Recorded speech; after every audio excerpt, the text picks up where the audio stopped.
I'm Jim Check. Thank you for watching Kelowna Now. I'm here with me on the line is Ian Burns, our managing editor, all the way out there in Ottawa. Looks like a nicer day in Kelowna. How is it looking in Ottawa for you, our nation's capital? Are you there, Ian? Ian. Can you hear me now? Yeah, we can hear you now. So there you go. How I was are in the green things? room. Uh, It's you can probably it's turn them snowy down. still. Very, very snowy. There you go. Nicer here then. There you go. Yeah, Um, usually is. I just want to start off with we love the feedback when people actually give us feedback, and I just wanted to let you know. Somebody sent in they love the way you do the weather every morning because you have a fun and funny way to do it. So there you go. You got some nice kudos from Michael. It's probably the best compliment I've ever had in my journalism career, I would say. So thanks for that. Now you're just being a little funny, right? But yeah, we'll probably get some That's what great he comments. likes.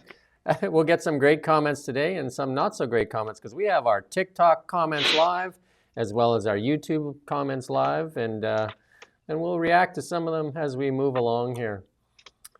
We went through. We'll talk a little bit about the tariff turmoil as we move along here, but we just want to show you this. The next leader of the Canadian Liberal Party, Polymarkets, is a betting market, and it's clearly showing that Mark Carney is the new leader of the Liberal Party, and with Chrystia Freeland with about a 5% chance, and the other ones don't even really rank. You know, Karina Gold and Gould, I think it is, and Ruby Dalla. So according to the Melanie Polymarkets, it's a Jolie done there for deal. some reason. Yeah, Melanie Jolie's in there somewhere, and Dominic LeBlanc, right? I think this is when they first started, right? So a 93% chance for Carney.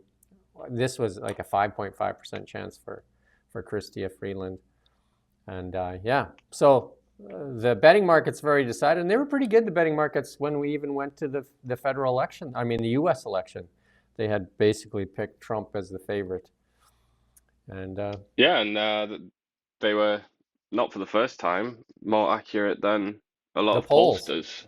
Yeah, so there you go. Yeah, If you're looking for polls, you can head to the Poly Markets, and they do have the Conservatives winning the election. I think it's about an 85% chance or something like that. You can go on Poly Markets and you can see all that stuff there. There's interesting. quite a few things on the Poly Markets there. You can bet on Funny you should anything. mention, though, you mentioned the federal election and the Conservatives. Another poll has just come out. We saw that ECOS one, didn't we? Yeah, That showed the Liberals looking a lot stronger. A Main Street poll has just come out today and also shows the Liberals considerably ahead in Ontario, which is obviously the most important place for to win because it has the most seats. So, I mean, that seems like another disparity is emerging there between the betting markets and certain pollsters. interesting for sure, right? Because yeah, Karina Gold, she sent out another email this morning. I got it in my thing, and she's got like a 5-point plan right now that the tariffs have been kind of like at least we have a 30-day grace period, and her plan is develop a major Team Canada charm offensive. I'm not sure what that means. She's Includes obviously confident in her own charm, so she wants to deploy that around the world. and that includes trade missions in each sector across the United States. I'm not Hmm. sure if all the rhetoric that we've been saying is equal to some of the charm that, and develop an advertising campaign that speaks to everyday Americans about the value of the relationship, keep up the momentum amongst provinces, knock down. And I think that's like that should be done. Like somebody should pick out a pen and sign some deals here. Help So this, Canadian sorry, business. just to interrupt you a second. Is this you copied and pasted this from your email? Yeah, it's her. So they've obviously misspelled the word whose there. Yeah, If you look at Amazon delivery yeah, I drivers, did see that. Yeah, whose. So I who's mean, fleet? I'm sorry. Almost at this point, it's like, how can I now go along? You've broken the spell. The fourth wall has been crashed down because you can't spell. So straight away, it's like, I don't know. How can I listen to her anymore? Yeah, and then Mark Carney's, it was just like dear first name. Actually, it didn't even have the salutation. It just said first name. Yeah, get over here, first name. I'm assuming that was me. And then I'll see help help Canadian businesses access new markets. Again, where were we doing that for the past 10 years? Not sure. We need pipelines and things to access these other markets. I'm not sure if they're going to how they're going to get our energy, because that's our biggest export is our energy and our mines and minerals and that. So there has to be a way for them to get somewhere. They just can't sign a deal and, you know. Yeah, but you Yeah. might have to upset some hippies in Montreal if that's what you want to do. And nobody wants to upset hippies in Montreal. And then this last one, be bold in making Canada the best country in the world and to start and grow a business. I mean, it's been nothing, especially in British Columbia, nothing but an anti-business environment. So there's that. Our friend Ruby Dalla, at least she's good for a laugh. If you're happy with Carney or Trudeau, you'll be happy with Carney. She's definitely, she's the only one really kind of like throwing the darts, it seems like. Although I've seen Chrystia Freeland throw a dart there recently at Carney. But Well, Freeland's darts are kind of like they're subtle, aren't they? And they're uh, very they're very much it's like an in-group dart where it's kind of like they speak the same metaphors, don't they? And it's very subtle. Whereas obviously this Ruby character is a complete and utter outsider. So she's just like, any dart will do, really. She's just she's she'll just attack all day long. she's definitely the if they want to talk about an outsider, she would be the one true outsider, if in their definition of Yeah, outsider. absolutely. Yeah. Because I'm sure they're not even picking up. Nobody, no media is calling like her or anything. That's for sure. Um, Or she's saying no, perhaps. I don't know. we've tried. And then this is from a Global Mail journalist that a near trade war should shock Canada out of our stupor. Whatever happens, there can be no going back to normal, and that's what we should hope for, right? Because the wealth, Canada's wealth, is located beneath our feet, and that's our natural wealth is our energy, and our mines and minerals and all that stuff, and our agriculture and our forestry and all that stuff, and we've done nothing but we talked about it yesterday, but stymie this access to other markets. Hopefully, this is a wake-up call for Canada and Canadians, that they make sure that they vote for a politician that's going to actually tap our wealth. Yesterday, Donald Trump actually signed an executive order starting a sovereign wealth fund in the United States, similar to what Norway has, and we talked about that yesterday. Norway's sovereign wealth fund. Would you say yesterday about 361,000 per person? That's in the sovereign wealth fund that they use for their Yeah, citizens. a little over that. Yeah, a little over 300. I think it's like 320 or something. Yeah. And Canada could have the same type of thing, yet we don't. Indeed. Well, Alberta has what it calls I can't remember what its name is, but it's sort of like demotic name is the Rainy Day Fund. And that Yeah, is they do. basically just a sovereign wealth fund. They do have that, and they have distributed some of those monies to Albertans in the past. My daughter was there, and she was getting checks, and so they were paying dividends to their residents. Yeah, well, they pay a lot of dividends to the rest of Canada as well, I guess you might argue. You might argue, they might argue that for sure. And then still, throughout all this, uh, there's this bring back Parliament, Canada first, and yet like we've been told by LeBlanc that we don't need Parliament sitting, and we've been told by Trudeau, like he kind of like just skirts the question. It seems odd in like one of our most dire economic moments that we don't allow our elected MPs that we're paying them a lot, to actually discuss a better plan forward. Yeah, I mean yesterday, all before this deal, before this, not it's not a deal, but you know what I mean, before this like 30-day reprieve Reprieve, was yeah. granted by Emperor Trump, it seemed to me like it was inevitable that Parliament would be recalled. But now with this reprieve, I think the odds have just collapsed, and I think at the moment it looks like it really isn't going to be recalled anytime soon, at least not within this window, because they're just going to say, "Oh no, we can't do that. We're too busy doing the executive arm work. We can't go and be legislative as well. It's too much of a distraction or something along those lines." Yeah, I mean, they'll come up with every excuse they can, and we've seen that, but it's something that should be remembered by the voters. Well, you would think so.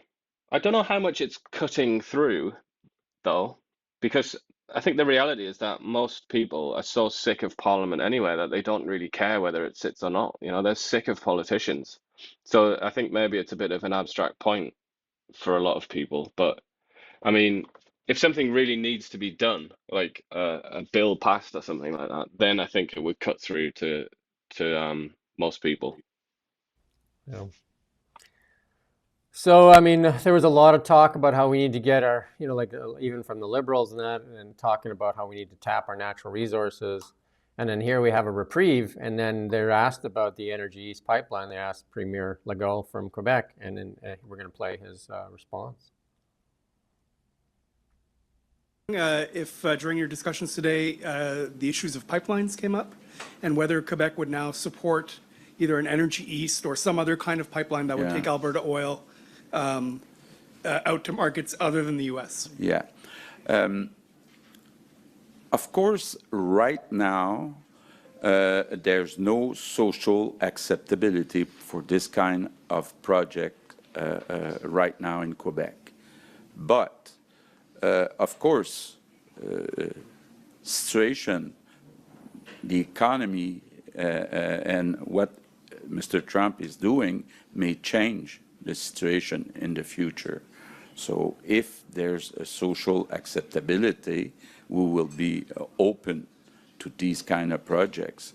But right now, there's no social acceptability, no. So there you go. Lots of talk about how we need to have, pipelines, and then we get a reprieve, and the answer is no. I mean, it's that's almost like too painful to even discuss, isn't it? It is just agony having to deal with Quebec, frankly. I mean, we might as well just like slap it on the table straight away. It is just such a painful relationship. And the same is true, we should also say, with British Columbia. It just the pain never goes away, really, does it? And you have these two provinces which are like all important, really, aren't they? Because they have access to the world.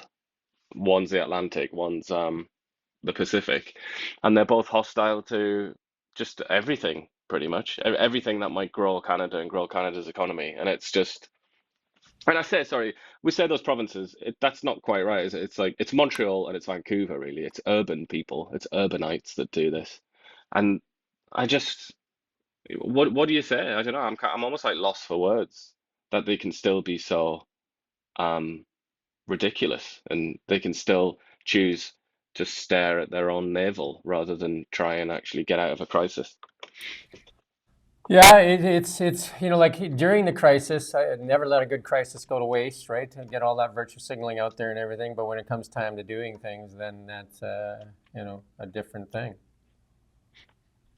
Yep. And I mean, we saw this as well with the other major block on big projects in Canada, which is First Nations.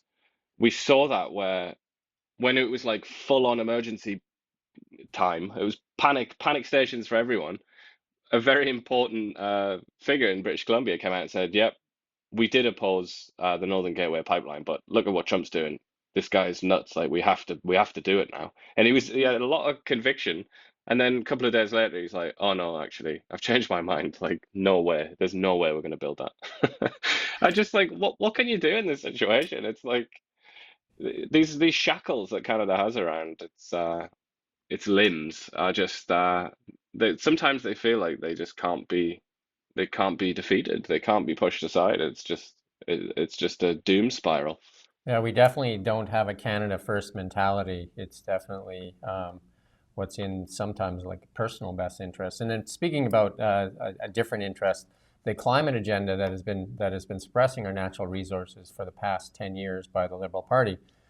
We have Mark Carney, which is odd that he's speaking on CNN, actually, like representing Canada, which is odd because he hasn't had a single vote yet, and he's there talking like he's the Prime Minister of Canada. And we're going to play this clip here. President Trump keeps bringing up the idea of Canada becoming the 51st state of the United States. Listen to what Prime Minister Trudeau told me on this show last month about that notion. Canadians are incredibly proud of being Canadian. One of the ways we define ourselves most easily is, well, we're not American. There is such a depth of pride that that's not actually an issue. Kind of a curious answer. I don't define myself as not being Phil Mattingly. How do you define being Canadian, and what did you make of Trudeau's comment? Well, I think there's many differences between our two great nations. One of them is that Canada's a mosaic, the U.S. is a melting pot. Canada puts greater weight on social services, on healthcare, protecting each other. Canada has different ties. We have deep, deep ties with the United Kingdom through the Commonwealth. We have deep ties through Europe. We have a different approach to international relations. We're not the superpower. We're looking to support it. So we are quite different. But look, we love America. We love Americans. This is, as I say, one of the greatest relationships in the world. We want it to continue, but if it's changing, we too will change. And I would say, if I can, Jake, I would say the mood of the country has moved from one of confusion to a sense of betrayal, and now very much to a sense of resolve. And the resolve from Canadians is if the U.S. has changed, if it's changed its priorities, how the U.S. is going to treat us, we'll move forward on our own. A couple of things come to mind when the Trudeau clip there, like Justin, I don't know if he engages the repercussions of what he says there. What defines a Canadian is that we're not an American. Like that's how you insult people. even Jake Tapper picked that up, right? Do you know what I mean? Like, how do you define yourself? Well, I'm not you, right? Like, wow. But another way that can be seen as an insult, it's almost like asking someone who isn't Canadian, like, all right, who doesn't like Canadians, and say, all right, define a Canadian. They'd say, oh, they're just not Americans. You know, that's almost like that's an insult from a third party as well. It's like the biggest insult out there, really. And then Mark Carney is saying, I get the ties to the UK, but I don't know what ties we have to Europe over the Americans. Well, he's a European, isn't he? I get his tie. He's the foremost prince of Canada, therefore we have ties. I understand his ties to Europe, but I don't understand Canada's ties to Europe. I mean, it's a struggle to think. There's a strong Irish link, obviously. Lots of history of Irish people in Canada. But comparatively to France. Comparatively to the Americans, are ties stronger to the European than it is to the United States, like our largest trading partner? Yeah, I think what he was trying to get at there was that we share a lot more in common with the European powers when it comes to liberalism and kind of internationalism and things like that, and very friendly with each other at the UN and like various NGOs that operate around the world. Globalism and the climate agenda, the Paris Accord, and all that stuff. Climate change as well, yeah. That's how we find ourselves here with no access to outside markets because we've suppressed our natural resources for the past 10 years. But it's a very interesting point that Carney, you know, he's going to have to answer it at some point because he's going to be the Prime Minister quite soon for however long that lasts. Well, I should say it looks like he's going to be the Prime Minister very soon. He's going to have to ask that question. You know, he's all about the strength of Canada's resources and the strength of Canada's economy standing on its own and providing other countries around the world with what they need from us, which is only really natural resources. There's nothing else that they want or need. He needs to answer the question, what is he going to do about the obstacles to getting those resources out there, namely British Columbia, Quebec, and certain First Nations that don't want to cooperate? So what's his answer? That's the question. That's the most sensitive question. I think what people need to do is go to Mark Carney's website and read the website. The only platform piece on there right now, it's entitled Climate.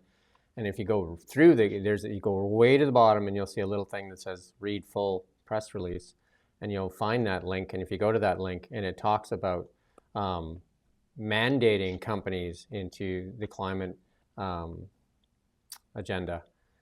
Because all the big banks, including RBC the other day, have pulled out, all the big US banks have pulled out that net zero alliance that he chaired. And now all the big Canadian banks have pulled out. So his solution to that is just to mandate them back in. Liberals like that word, mandate. Mandate's a good Yeah, word it's for them?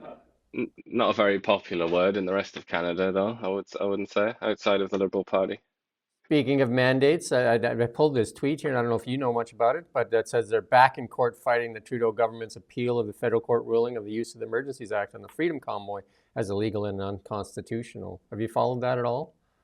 I haven't followed that, no, but that is they've been saying this kind of thing, haven't they, all along, that they were going to keep challenging it. So yeah, I mean, don't know how much luck they're going to have. I think it's been proved in court, or at least ruled by judges, that it was it was a legitimate use of the Emergencies Act, even though it was extra constitutional in certain ways. But I don't know. I don't know how they're expecting to get a different judgment.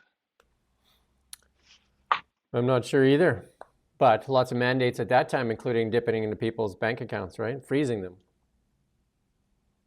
Yeah, but all of that it's all been perused and judged by I actually can't remember which court it was now, but I feel like it might have been the Supreme Court that looked at that. And CP story is saying that Trump was wrong. U.S. banks can and do operate in Canada. Yeah, and $115 billion of assets apparently. But I mean, the reality, this is what we said straight away. I can't remember if we were actually broadcasting live to our gigantic audience at the time, but we had this conversation, didn't we? Which is, the Canadian financial sector is very heavily regulated.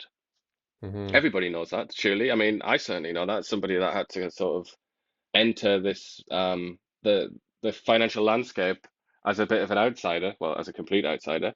When I went to get my first bank account, and they explained to me that I was going to be charged money, a fee to have a bank account, and I was kind of like, in England, it's nothing like that. It's actually sometimes the other way around. They incentivize you to the max to have a bank account.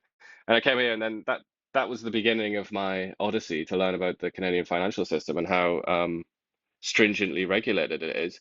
But obviously, a lot of Canadians, and certainly a lot of people in power, are very, very proud of that fact, because Canadian banks are, next to like Swiss banks and some other banks in Europe, are considered to be the most stable banks in the world, the strongest, steadiest banks in the world. So, and that isn't true of American banks, obviously, because where they like to do wild gambles and lots of stupid things like the I can't even remember the name of it now, but the credit crunch malarkey, where Yeah, the subprime scandal. yeah, they love to play with financial instruments down there for sure. And that is one of the things. The Canadian banks are more stable in that way, but you're right, they do charge fees for the most part. But there are banks coming into Canada, like new type of things like Wealthsimple, which is an app developed bank, which is, I think, I recommend to lots of young people to use, because you can do trading on there for zero commissions, and you can buy fractional shares. So instead of buying that Starbucks coffee for $8, you can buy a fractional share in McDonald's or whatever you want to buy it in, whether that's like shares in Lululemon or Aritzia or Tesla or Microsoft or whatever, or Apple. You can buy a fractional share, which is not available in most Canadian banks. Yeah, or they charge you. I mean, Yeah. Scotiabank has something like that, but they charge you pretty Yeah, they usually pretty charge hefty like fees. a small, like even if it's $8, if you buy, like you say, instead of buying that cup of coffee for $8, you buy a share for $8, they'll charge you $8 in and $8 out. So the stock has to triple before you break even. But with Wealthsimple, we don't get any money from Wealthsimple. I mean, it'd be great if they would send us some. You buy the share at $8, and next day it goes up to $9. You sell it, you get the dollar, right? So it is a really great way for young people to start investing if they don't have a lot of capital. It's different if you're buying tens of thousands of dollars worth of a stock. The $8 commission is not that big of a deal, right? Because it gets spread out over all the shares that you bought. But when it's over a fractional share, it's huge. And you can link it to TFSA as well, can't you? So Yeah, you can put a TFSA in shield there, it. and you can even buy the Bitcoin in there, the dreaded Bitcoin.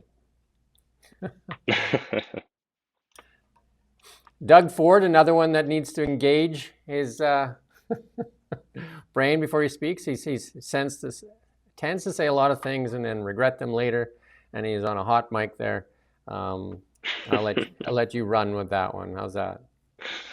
Well, he uses quite naughty language, our boy Doug here, so we can't quote him exactly. But he said that, to paraphrase, he said he was actually really happy that Trump won at the time, when the results came out last year, and he was pleased because he thought that it might bring about some really good changes in the US. And I guess that kind of makes sense. He must have thought he's pro-business. Doug Ford is pro-business, so he thought, right, great, like we can do business or something. But then he said, in his words, then the guy pulled out the knife and effing yanked it in me. And then he said something else quite rude after that. But no, he's sort of expressing just how betrayed he feels. And he also said, like, I'm not going to have anything to do with him anymore, basically. And he's a disaster. And he's like completely changed his mind on Well, Trump. And I think let's that's wait kind for of, next I mean, week. that, sorry, what's that? Let's wait till next week and see what he has to say, right? Well, maybe, but I think I don't know. This is being like immediately the opposition in Ontario because they're having it's election right now. Yeah. The writs dropped, so they're actually it's quite a sensitive time to be caught saying something like this. But immediately the Liberals, the Ontario Liberals, have come out and said, they've done a video and everything, and they're like really trying to capitalize on this. They're really trying to make it seem like he's done something extremely bad. But I'm not sure. I think a lot of people might actually respect the authenticity because there are many, many people around the world, but in Canada, who are just kind of like axiomatically, like instinctively hostile to Donald Trump. And sometimes they can't even really explain why they are so hostile to Trump. And it all seems a little bit sort of performative, to use a favored Yeah, word of I certain was just people. going to say that. I think he's kind of using that moment to kind of like puff up his chest and say how, like kind of a populist kind of move there. Yeah, but it also he's saying like, look, I gave him the time of day. I wasn't just one of these like they call it the Trump derangement syndrome, don't they? Some certain people. He's like, I wasn't affected by that. I wasn't just like swept up in this hysteria. Like I judged him on his own merits, and now he's done this, and now I'm judging him again, and I think he's despicable.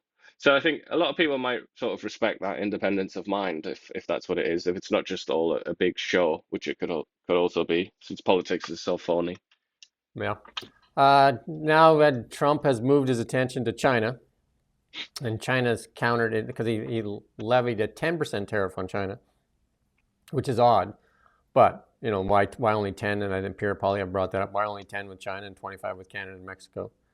And then China has countered Trump's tariffs, and also wants to In open an investigation retrospect, in Google, right? In retrospect, though, that question, why 25 for Mexico and Canada and 10 for China? I mean, it could be quite easy to make the argument that the reason it was like that is because he intended all along to actually impose this tariff on China and to not impose it on Canada and Mexico. If Mm-hmm. that's the case, then that makes sense, doesn't it? Because Yeah. the US-China trading relationship is gigantic, absolutely immense. And to put 25% tariff on Chinese goods out of the blue like that would cause And I like real inflation in the US. and I would also counter by saying that I think uh, China is, like arguably one of the largest, well, could be measured as the largest economy in the world as well, depending on who you listen to. But it is one of the world's largest economies. And when you're a bully and you realize that the person you're bully also has a lot of strength, and they're trying to form that BRICS nation, maybe you kind of like more kid gloves, whereas you think you can take advantage of Canada and Mexico a lot easier because of their like position in the world trade. Yeah. But this is like a really, really old beef that Mm-hmm. with China that goes back at least to when they joined the World Trade Organization, which was 2001, I think, wasn't it? Because the Chinese they've been welcomed into the world of trading nations, but they've never like ever even attempted to pretend to obey by the rules of trade. They manipulate their currency, they sponsor companies, like they support them with state funds to the extreme so that they can beat their rivals.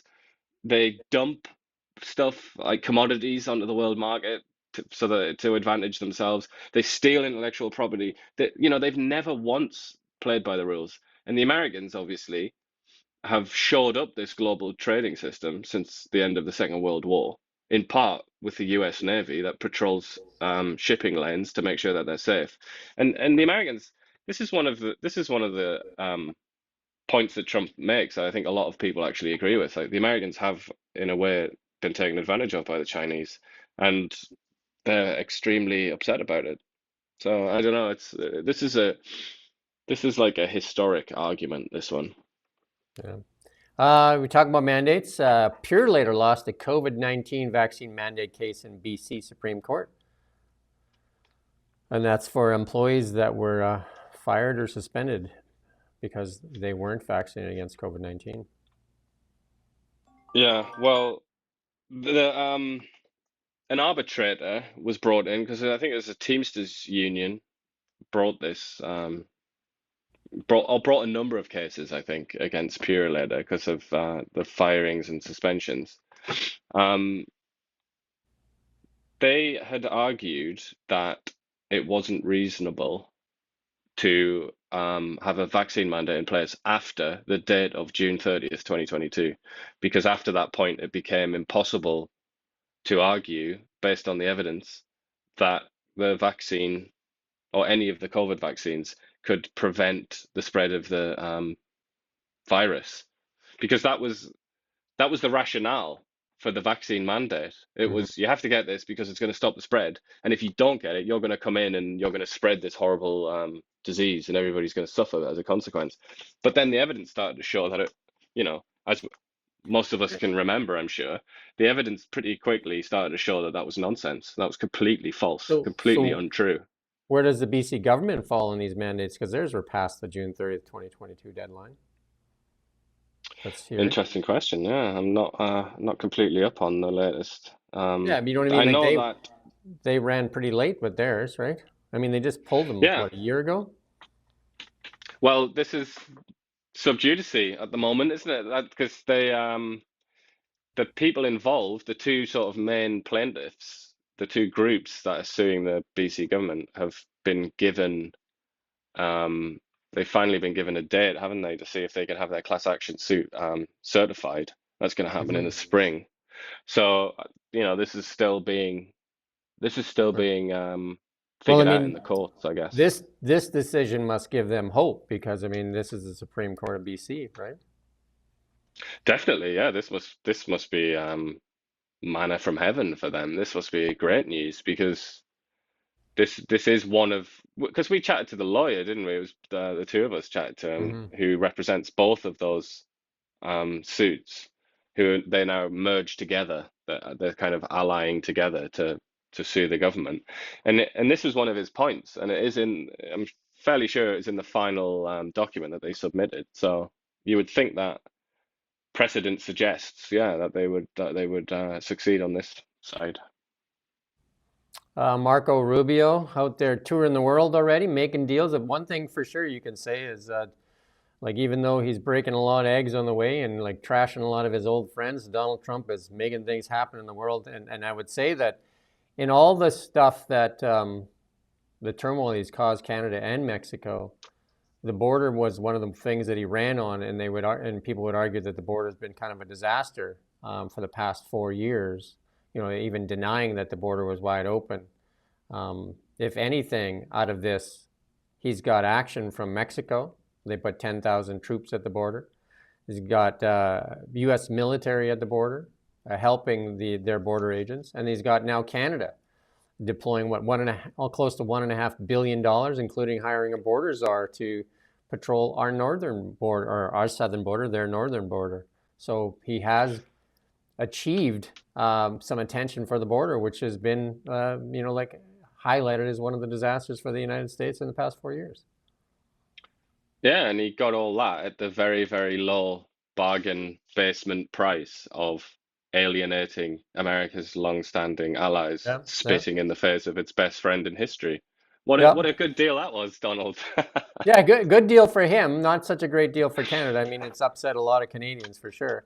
And I would say not a good deal for America or the American people either, or the Western alliance, but a good deal for China. And I'm sure it really, really gratified the Chinese to see the American president spit in the face of America's best allies and best friends.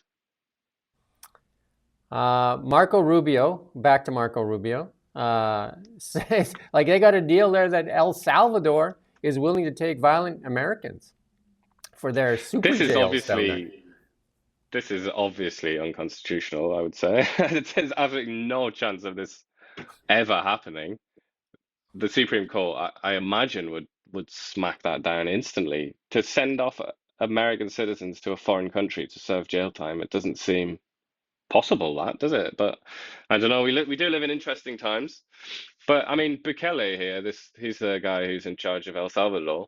He's considered to be like a hero for a lot of people on the right in America and around the world because he took El Salvador, which it was very Yeah. recently the most violent country in the world. It was I actually know someone, I actually have a friend from El Salvador who grew up there and told me about how terrifying it was to be there and how now it almost feels like, Canada or something. It's like the Yeah. transformation has been enormous, but he did that through real, extraordinary powers. He basically declared a national emergency and threw loads of people in prison Yeah, they got this super and jail down there, smashed the gangs. mega jail Yeah, down mega there that jail. probably that a lot of people would be scared to go into. Kind of like like you remember the stories of like Thailand jails and stuff like that. Like a hole in the ground. I don't know what their jails are like, but Or like, Turkish jails. There's that film about that, isn't there? uh, Midnight but Express. I don't know what kind of deal they cut that they're, like you said, the deportees is one thing, but also including violent Americans, like offloading American citizens into jails, like you said, that will likely face a few court challenges. Well, Bukele said that it's about, from his side, it's about money. I mean, that's one reason. It's also about winning the favor of the United States, which is a huge bonus for these little countries in Yeah. Central and South America. If they win America as a friend and they do it right, they don't expose themselves too much, then it can be an enormous advantage, an enormous benefit. And And I I think believe that's what he's trying to do.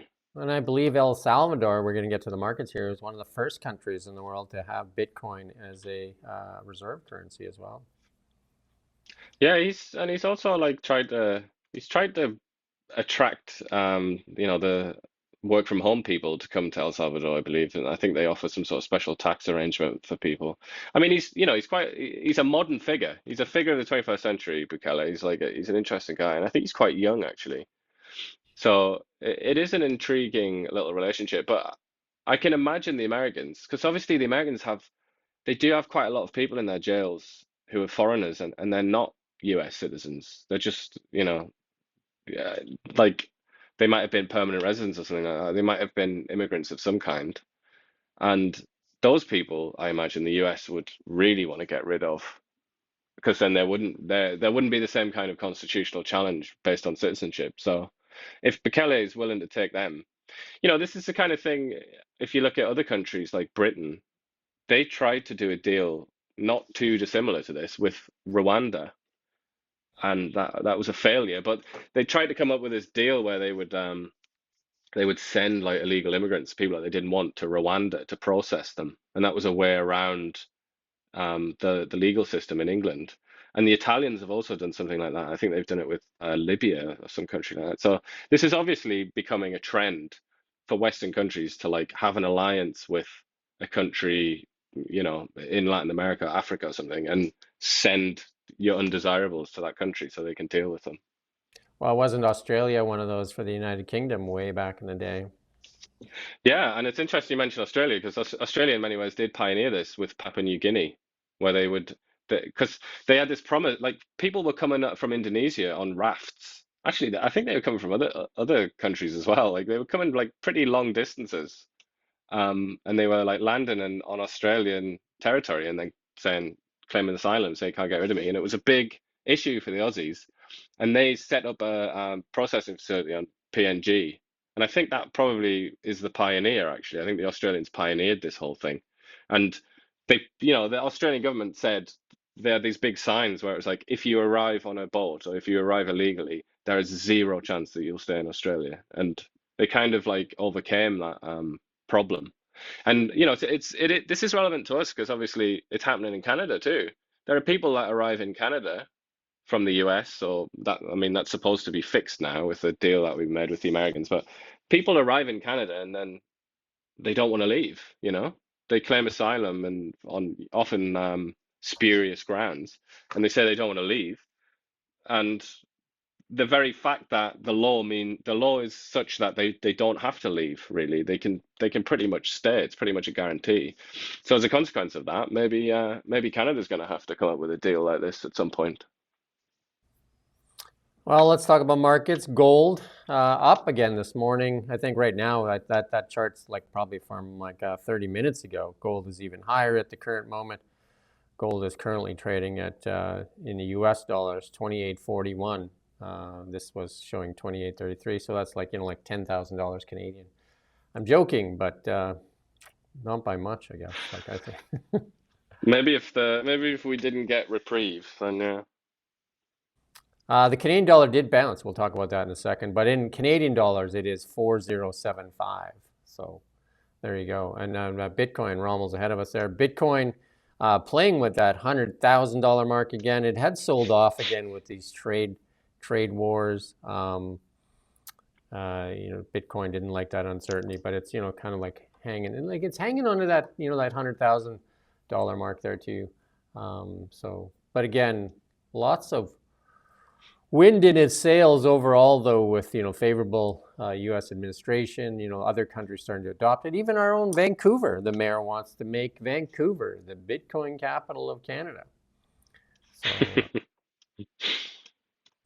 and there was a time that Pierre Poilievre talked a lot about Bitcoin. He hasn't talked about it lately, and then it fell dramatically. And then Justin Trudeau made a lot of fun of him for Bitcoin. But if he brought that conversation up again, it definitely would be in Pierre Poilievre's, because I think it's doubled from there. A benefit to say, because I think Trudeau was saying that if you invested in Bitcoin, you'd have lost like half your money or something. Now you would have more than doubled your money. Now it's the case that if you'd invested in Canadian dollars, you would have lost a lot of your money. Yeah, That's the way it is now. Let's look at the Canadian dollar chart. And you can see that big spike downwards was as the Trump tariffs were starting to come into effect. And again, the markets got word first because the dollar reacted prior to the deal being announced, because the dollar was already reacting positively upwards. I don't know how that pipeline gets out there, but the dollar knows more than you. I guess it was based on the Mexican deal. Like they just assumed that it was going to go to that the Canadians were going to be given that too. You and I talked about it for several days leading up to it, that a lot of these things, the posturing is like almost like a union negotiation thing, where it goes to the 11th hour, and like the person in the power to make the deal, because the Americans had the power all along, right? There's no doubt about it, to make the deal. Yeah. It was Canada coming up with like, hey, well, how about this? How about this? How about this?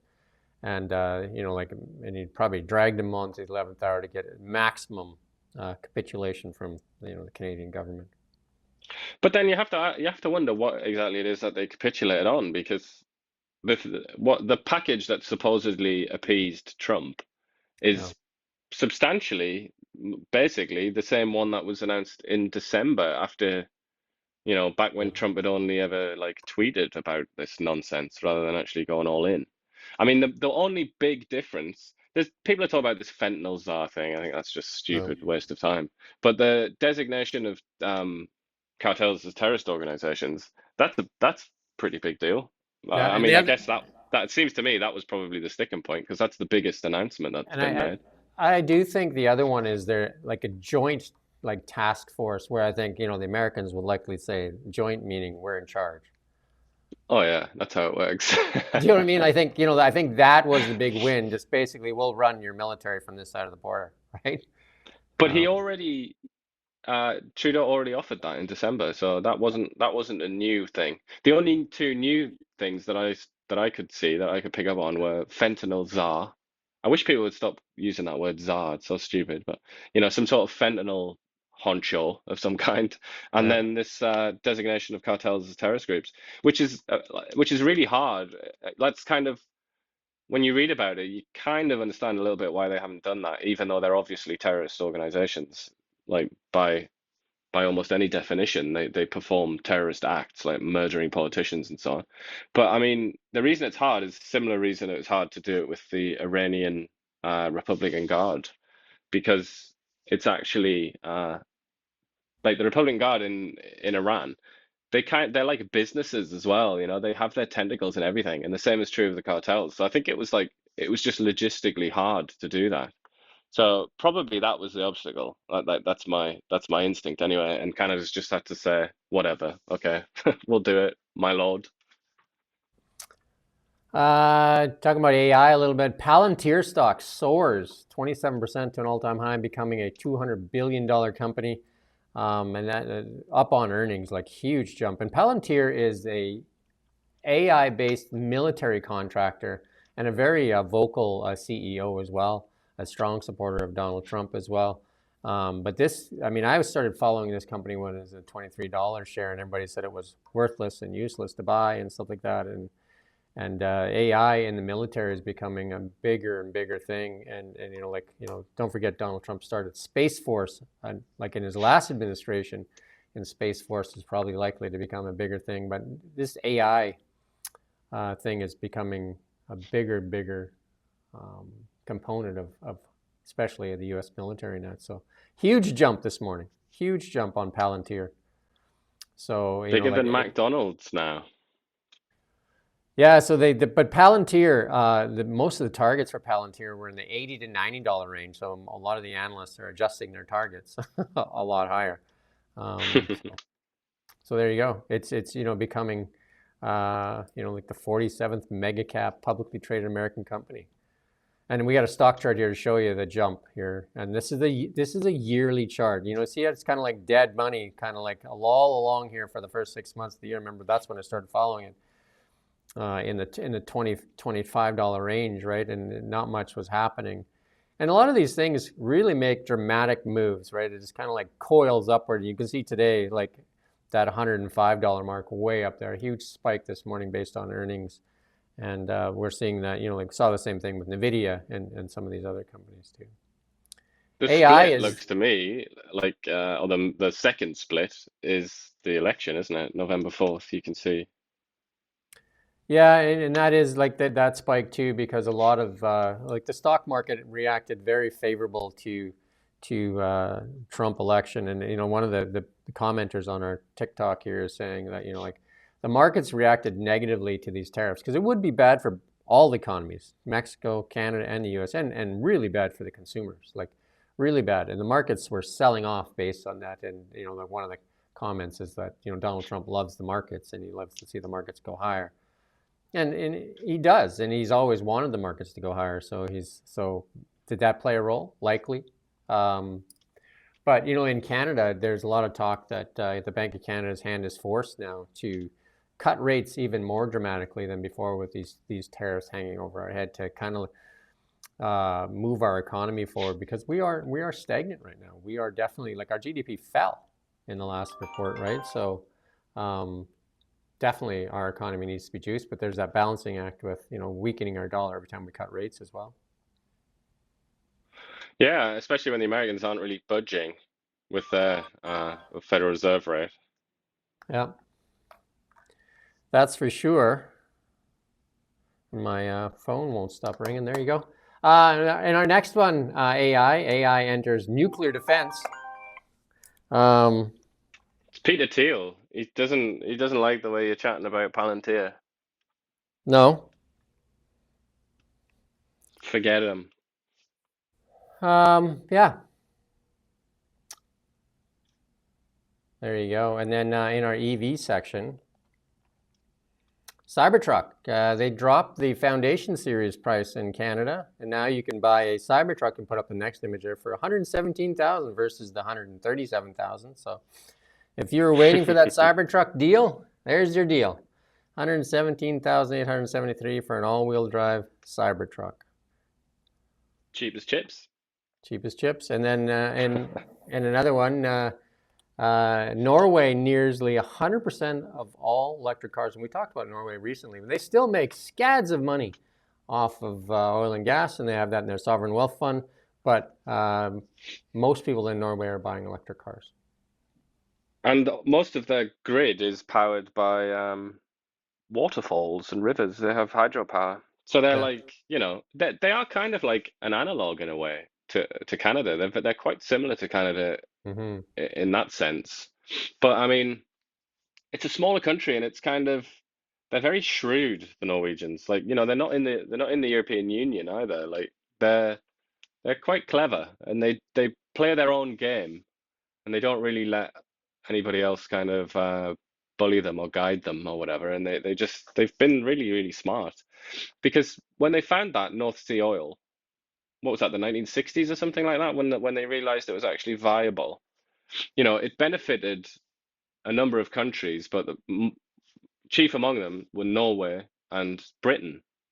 And it's very, very interesting to look how the two countries differed in their approach. Norway was so smart, and as a consequence now is pretty much the richest country in the world, or one of. It's kind of like top 10 for real countries, like not just little microstates. It's an immensely wealthy country, very, very like we spoke about yesterday, very high human development index and all that, very high life expectancy, blah blah blah. And it's because of the oil. And then you look at Britain, who also had a massive oil bonanza. Look what they did with it. They threw it away. They completely threw it away. They were so dumb, so hopelessly dumb in Britain. And it was like the gift. It was the golden egg. It was a random gift from the heavens. And it's just very interesting to see how two countries can adopt very different approaches, and one of them succeeds, one of them fails terribly. And there's a big lesson there for Canada, I think. Yeah. So our memes here. I'm gonna go quickly because my phone won't stop ringing. Somebody obviously needs to get a hold of me. Pakistani Phil, deported after birth certificate reveals he's from another country. From Canada. From Canada, sorry. I'm distracted now. Oh my God, this thing will not stop ringing. Somebody obviously needs to talk to me. So we'll let that go for now. That's our meme for the day. And we'll chat with you tomorrow. And we do thank you for watching Kelowna Now. We don't just report the news. We live here too. We're your neighbors, bringing you stories that matter to all of us. No government funding, no outside influence. Kelowna Now, local, independent. News Wow, that you was can bad. trust.